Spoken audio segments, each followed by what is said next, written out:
Welcome back, tech enthusiasts! Today, we're diving into a detailed comparison between the PlayStation 4 and the PlayStation 5. Let's see which one comes out on top. We're going to break down each console, looking at the design, specs, game libraries, and more to help you decide which PlayStation is right for you, whether you're a seasoned gamer or thinking about making your first foray into the world of PlayStation. We've got a lot to cover, so grab your favorite snacks, settle in, and let's get started with this epic showdown. Right off the bat, you can see Sony went for completely different aesthetics with these two consoles. The PlayStation 4, especially the original model, keeps things pretty compact and angular. It's got this understated look that blends in nicely with most entertainment setups. The PlayStation 5, on the other hand?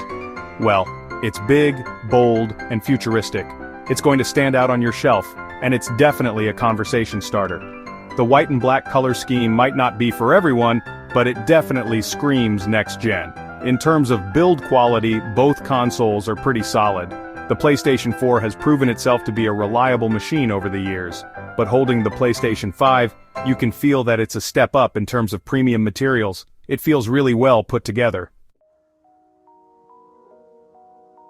Let's get to the heart of the matter, what these consoles can actually do.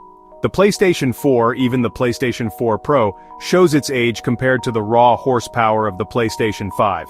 With its custom AMD CPU and GPU based on the RDNA 2 architecture, the PlayStation 5 can output native 4K resolution with HDR at a buttery smooth 60 frames per second, sometimes even pushing to 120 frames per second in certain games. The PlayStation 4, on the other hand, targets 1080p resolution and can struggle to maintain a steady frame rate in more demanding games. One of the biggest game changers with the PlayStation 5 is the inclusion of an NVMe SSD. This translates to insanely fast loading times, practically eliminating those annoying loading screens we're used to on the PlayStation 4. Trust me, once you go SSD, you won't want to go back.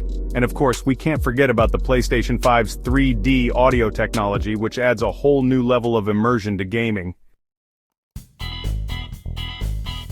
Chapter 3. Both the PS4 and PS5 boast an impressive lineup of games, but there are some key differences. The PS4 has a massive library of games built up over its lifespan, including some of the most critically acclaimed titles of the last generation. The PS5, while still building its library, has some impressive exclusives like Demon's Souls, Ratchet and Clank Rift Apart, and Returnal. These games really showcase the power of the PS5's hardware and offer stunning visuals and gameplay experiences. When it comes to backward compatibility, the PS5 has a clear advantage. It can play almost all PS4 games, and many of them even benefit from improved frame rates and resolutions on the newer hardware. The PS4, on the other hand, has limited backward compatibility with older PlayStation titles. Chapter 4. Sony overhauled the user interface with the PS5, and it's a significant upgrade over the PS4's somewhat clunky menus. The PS5's UI is sleek, responsive, and intuitive. It's easy to navigate, and I love the way it seamlessly integrates features like the PlayStation Store and social sharing. The PS5's DualSense controller is another game changer. The haptic feedback and adaptive triggers offer a level of immersion we haven't seen before, making games feel more responsive and engaging. Overall, the PS5 offers a more refined and polished user experience compared to the PS4. It feels like a true generational leap. Chapter 5. Now let's talk about the price. The PS4 is the more affordable option, especially if you can find a used or refurbished console. It's a great budget-friendly way to get into the world of PlayStation gaming. The PS5, being the newer console, will set you back a bit more. However, considering the significantly upgraded hardware, features like the SSD and DualSense controller, and the promise of next-gen gaming experiences, the PS5 definitely offers a lot of value for its price. Ultimately, the best console for you will depend on your budget and your gaming needs. If you're looking for the most powerful console with the latest and greatest features, the PS5 is the way to go. But if you're on a tighter budget or just want to catch up on the PS4's impressive game library, the PS4 is still a great option.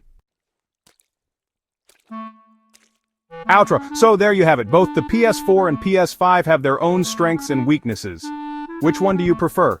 Let us know in the comments below, and don't forget to like and subscribe for more tech reviews. From its sleek design to its impressive performance capabilities and innovative controller, the PS5 truly feels like a worthy successor to the PS4. But as we all know, the best console is ultimately the one that has the games you want to play. No matter which console you choose, you're in for a fantastic gaming experience.